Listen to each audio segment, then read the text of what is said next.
বেশিরভাগ সময়ই আমাদের সঙ্গে জীবনে যা যা ঘটে কিংবা যে যে পরিস্থিতির মধ্যে দিয়ে আমরা গিয়েছি সেগুলোকেই আমরা প্রতিফলিত করতে শুরু করি। খুব যে জেনে বুঝে সচেতনভাবে সেগুলো করি তা নয়, কিন্তু করি এবং করার সময় ভুলে যাই যে এই ঘটনাগুলো আমাদের সঙ্গে যখন ঘটছিল আমাদের ভীষণ খারাপ লাগছিল, আমাদের কষ্ট লাগছিল। সেই ঘটনার পুনরাবৃত্তি ঘটানোর সময় কিন্তু আমরা সেই কথাটা একেবারে ভুলে যাই। আমার এক পরিচিত জন দীর্ঘকাল একটা সম্পর্কের মধ্যে সে ছিল। তখন আমি দেখেছি সে যখন উজাড় করে ভালোবাসছে, তাকে ফিরিয়ে দেওয়া হচ্ছে অবজ্ঞা। এবং সে বিশ্বাস করতে শুরু করেছিল, কিংবা এখনো সে হয়তো বিশ্বাস করে যে ভালোবাসার পরিবর্তে বোধহয় অবজ্ঞাই ফিরিয়ে দিতে হয়। এটাই বোধহয় লাভ ল্যাঙ্গুয়েজ এবং এটাই বোধহয় আদর্শ লাভ ল্যাঙ্গুয়েজ। একটা সময় পর তাদের সেই সম্পর্কটা টেকে না। এখন যখন তার সে নতুন সম্পর্কে যাচ্ছে, আমি দেখতে পাচ্ছি যে সে এবার একই কাজ করছে।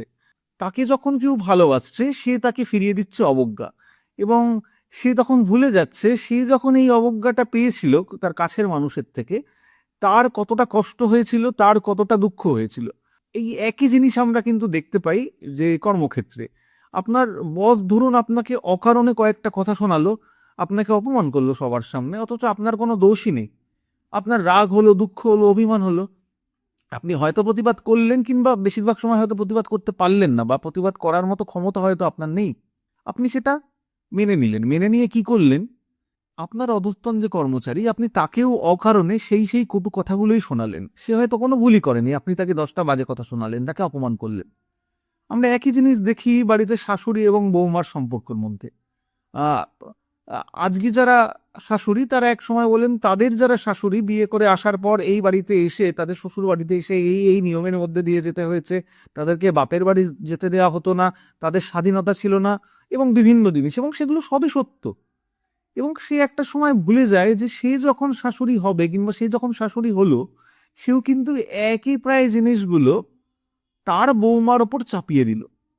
এইভাবে একটা লুপ কিন্তু চলতেই থাকে, যে আমাদের সঙ্গে হয়েছে বলেই আমরা হয়তো খুব একটা সচেতনভাবে না হলেও সেই একই জিনিস, একই কষ্টগুলো অন্য মানুষের দিকে ছুঁড়ে ছুঁড়ে দিই।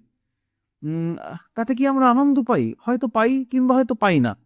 কিন্তু আমরা ভাবি হয়তো এটাই ঠিক, যা হয়ে আসছে তা ঠিক। এর থেকে বেরোনোর কিন্তু একটা সহজ উপায় আছে। যা কিছু ভুল, তাকে ভুল বলে স্বীকার করা, এবং আমার সঙ্গে হয়েছে বলেই যে আমারও আমি যখন সেই অবস্থানে উন্নীত হব, সেই একই জিনিস করব, তেমন তো কথা নয়। আমি ভুল করব না, আমি কাউকে কষ্ট দেব না, আমি কারুর খারাপ থাকার জন্য দায়ী হব না।